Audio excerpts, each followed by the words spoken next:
तो hello guys, मैंने अभी अभी वीडियो अपलोड किया था स्केटिंग वाला और मैंने कहा भी था ये हम स्केट बोर्ड पहन के वीडियो बनाएंगे। और ये रहा हमारा स्केट बोर्ड और इसमें लाइट भी होती है गाइस। हमको उधर बंगला तक जाना है, बंगले तक।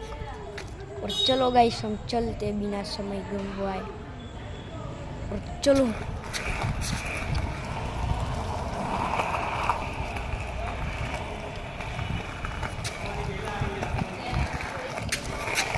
हम पहुंच चुके गाइस बंगले तक और हम चलते फिर से हमारे घर तक।